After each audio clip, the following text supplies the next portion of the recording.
এটা হচ্ছে আমাদের মরিচ ক্ষেত। তো এখানে আমাদের অনেকগুলো মরিচের চারা লাগানো আছে দেখতে পাচ্ছেন।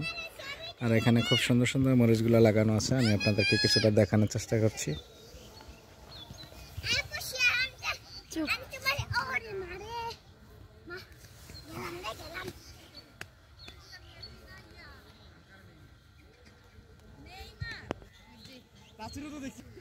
দেখতে পাচ্ছেন খুব সুন্দর সুন্দর মরিচগুলো ধরে আছে।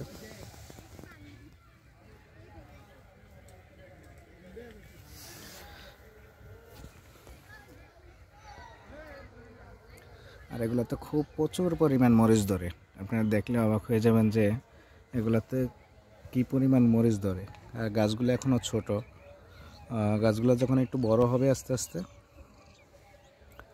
যতটাই বড় হতে থাকবে ততই মরিচ ধরতে থাকবে এগুলোতে।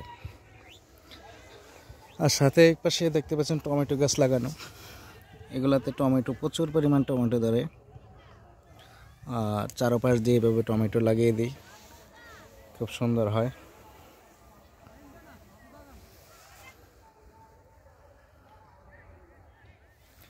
এগুলাতে প্রচুর পরিমাণ টমেটো ধরে। আর এগুলা এই তাকগুলা দেওয়া হয়েছে কারণত এগুলো আমাদের টমেটোগুলা রশি দিয়ে বেঁধে দেওয়া হয়, যার জন্য টমেটো গাছগুলো খুব সুন্দর করে হতে পারে, এজন্য এগুলো দেওয়া হয়েছে।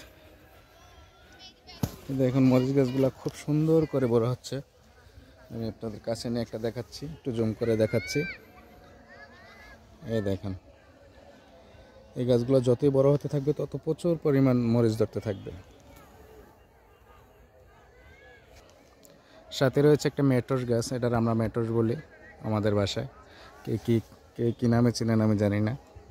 এগুলোতে দেখেন প্রচুর পরিমাণ মেট্রোস ফল ধরে আছে।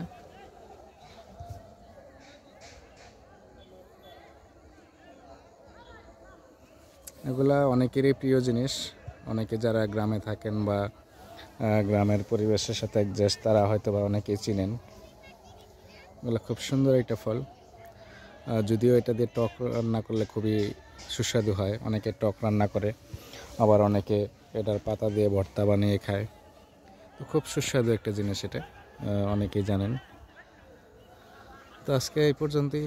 সবাই ভালো থাকবেন, সুস্থ থাকবেন। আল্লাহ হাফেজ।